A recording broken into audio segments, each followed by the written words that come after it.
Hi ladies, today's video is why growing older is a beautiful blessing. Today's video was inspired by a post that I saw on Tia Mowry's Instagram. For those of you that don't know, Tia Mowry is an actress, entrepreneur, producer.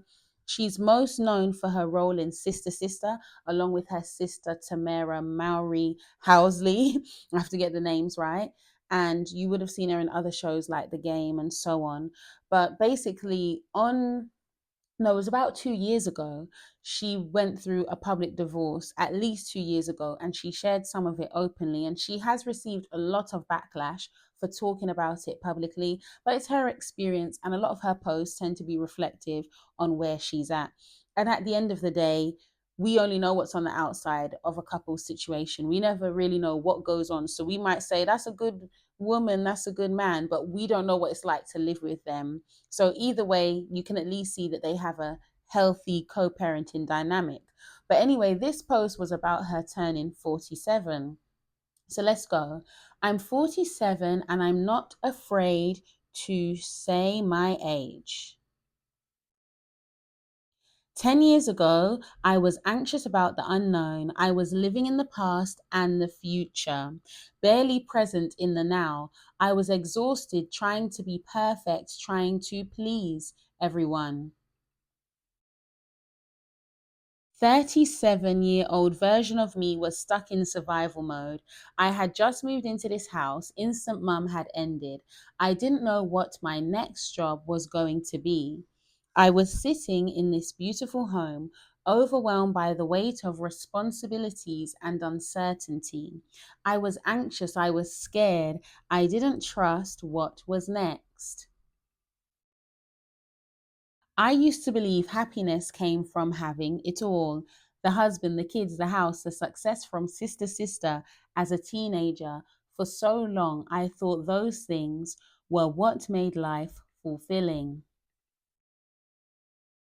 But the truth is, I spent most of my life chasing happiness instead of simply being happy. I thought joy would come when I checked every box, but all it did was leave me feeling empty and exhausted. Now I trust myself. I trust life. I know challenges will come. I also know I'll overcome them because I've done it before. With age comes wisdom. Because of that, I embrace change and aging, the gray hairs, the premenopause, the changing body. It's all part of this beautiful journey. I'm learning what my body needs. I'm taking care of myself now so I can enjoy life later. This chapter feels like when I was 20, with my whole life ahead of me. People act like your 40s to 60s are when life slows down, but I believe these are your golden years. This is the time when you finally know yourself. You're more stable, more secure, and you just stop caring what people think. We've got two more here. My first chapter was about growing up. My second chapter was about building a family and a career. Now, this chapter is for me to play, to travel, to love deeply, to live fully as my authentic self. Turning 47 is a blessing. Not everyone gets the gift of growing older. I've lost people I love, and those losses taught me life is precious. Every single day is a gift. So I'm soaking it all in. And you know the best part? The best is yet to come. So that's a very positive outlook. That sounds like someone who's on their healing journey. They're trying their best not to live in bitterness. And you may not agree with everything that was said there, but I think overall, we all get to a certain point in life. You know, me now, I'm in my 30s, where you realize sometimes you spend a long time people pleasing, and people aren't always living to please you, you know? You want to be the one to get along and bite your tongue and not rock the boat or whatever it is. But at the end of the day, there comes a certain point where you decide that actually, I just want to be more honest about the things that I like, who I am, what I dislike, you know, where I'm going, the road ahead of me. And that's what people are referring to when they say being their authentic self. I know sometimes that term triggers people because they're like, who are you without our Messiah? Of course, the best version of yourself is with the Holy Spirit in you. The best version of ourselves is looking to our Messiah, Yahushua HaMashiach, and saying, how can I be more like you? I need to be more like you. I need to truly be your ambassador on earth, because your character is the character. So I get it, but you're still a unique individual on this earth. There's nobody like you. Even Tia and Tamara, they're twins, but as you look at them, you can see a distinct difference. Their characters are different, their fingerprints are different. There's even differences in their biology, even though they're twins. So there's literally nobody like you, right? So let's get into the video. So the first thing is, growing up is inevitable. And our verse for this is, when I was a child, I spoke as a child. I understood as a child. I thought as a child. But when I became a man, I put away childish things. 1 Corinthians chapter 13, verse 11. And this is the thing, growing up is inevitable. You know, the beauty industry has made so much money off anti aging products, but the reality is, you can use all the anti aging products you want. You're still going to age. And it's crazy because when people die, we mourn because obviously it's sad that they're dead. But then we mourn our age. You know, I've seen women like be asked about their birthdays. And as a young girl, I couldn't understand it. And some people would say, well, obviously, Charlotte, you were young. But even now, as I'm in my 30s, yes, sometimes I'll joke and I'll say, oh my days, I can't believe the early 2000s is seen as like, vintage now and stuff like that. Like, yes, early 2000s fashion and stuff is seen as vintage. Do you see what I mean? And I think, oh, I'm getting old. But I'm saying it as a joke because I recognize, hey, I'm here, I'm alive. And as she said, we've watched people not even reach the age of 20 or younger and they lose their life. And we're still here. And instead of celebrating life, we're like, oh, how can I cover the grays? I love that she embraces her gray hair because, you can dye your hair or whatever if you want. But like, we all have gray hair. There's nothing wrong with having gray hair. Some of us get it earlier, like myself. It could be due to stress or just down to your genetics. Do you see what I mean? Others later, but essentially, I like gray hair. I don't have a problem with it. I'm open to dyeing my hair. I've always wanted to dye my hair for a long time. And I used to be like, ooh, and eventually I will do it, you know. But at the end of the day, it's your hair that grows out of your head. The gray hair is beautiful, right? So just accept that you are going to age. And I've touched on a video on this before. The thing that helps us to not feel so bad about growing older is making good decisions, having those boundaries. When you put those things in place, taking care of yourself, making more of an effort to drink water and change up your diet, and do the exercise, all these things help you to feel better about yourself. So then you don't have to feel so, I'm getting old. You know what I mean? So we have to overcome that. And our Father expects us to say, okay, I'm older now. There should be some maturation going on now. You were on the milk before, okay, babes? You're on the meat now. Do you see what I mean? So in terms of growth, we need to be moving on, accepting change and moving on, right? You can still be beautiful. The glory of men is their strength, and the beauty of old men is the gray head. Did you hear that? The glory of young men is their strength, and the beauty of old men is the gray head. Proverbs chapter 20, verse 29.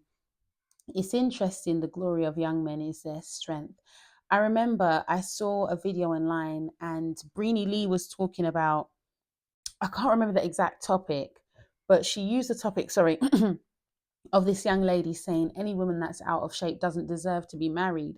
And I left a comment on that video saying, in life, you never know where you may end up. Maybe one day she may be the out of shape person. So we need to show grace. So as I said, there's no excuse. If you are able bodied, you should make the effort. You should want to move your body and exercise, find an exercise that is suitable for you, because all of us, including myself, have probably let ourselves go in somewhere and we're like, oh, I need to bring it back. Not for my husband, not for anybody else, but for me, because I want to look at myself and I want to like myself and I want to enjoy what I see when I look in the mirror and not have to feel like I'm going online like, oh, everybody looks better than me. Dead. Right? So the thing is, when she said that, I thought, oh, to be young and to be arrogant Do you see what I mean?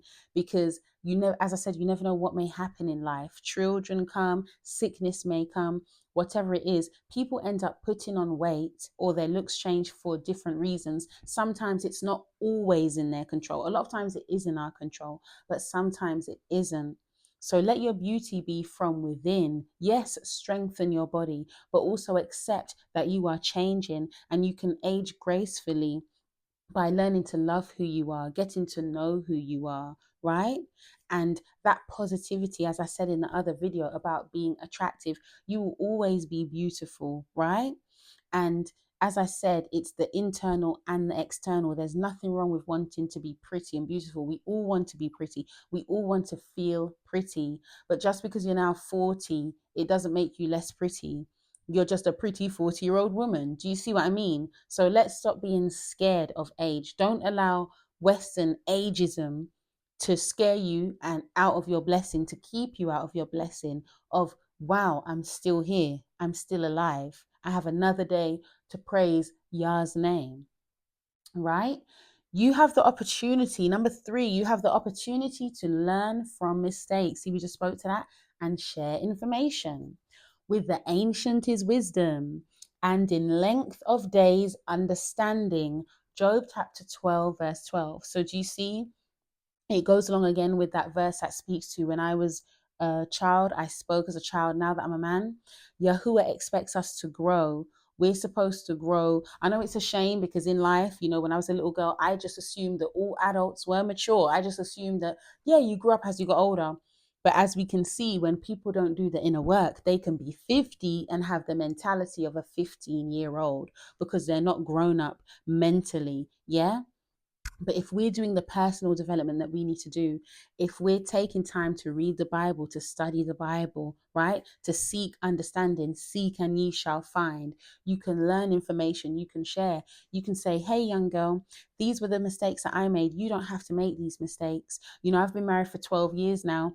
I'm not any expert on marriage, but 12 years is longer than 1 year. There's information that I can give to someone who's been married for 1 year. I have 2 children. I may not have 5 children, but I can give advice to someone who's pregnant. Do you see what I mean? And as you share, you just keep that cycle going, and that feels good.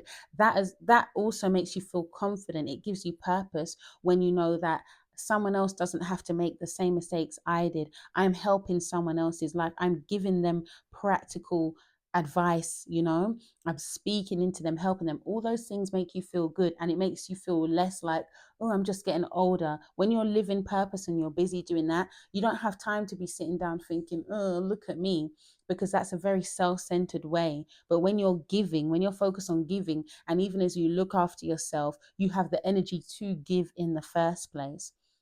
So please, as I said, don't allow the devil to steal your joy.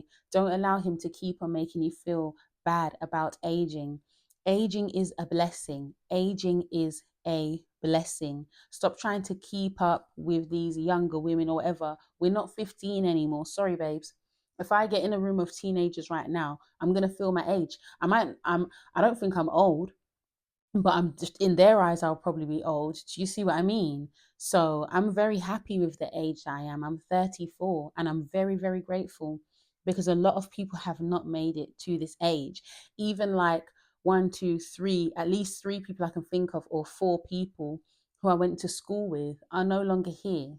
They would have been around the same age as me or a little older. Do you see? So let's put everything into perspective. A verse of encouragement. Do ye thus requite Yahuwah, O foolish people and unwise? Is not he your father that he has bought you? Has he not made you and established you? Remember the days of old. Consider the years of many generations. Ask your father, and he will show you, your elders, and they will teach you. Deuteronomy chapter 32, verse 6 to 7. Oh, hallelujah for the word. Isn't that encouraging? All right, then, ladies, thank you for watching. And while you are here, please remember to like and subscribe. And let me know in the comments, what makes you feel beautiful and how do you feel about getting older? And do you have any life tips to share for a younger woman coming up? All right, then, ladies, bye.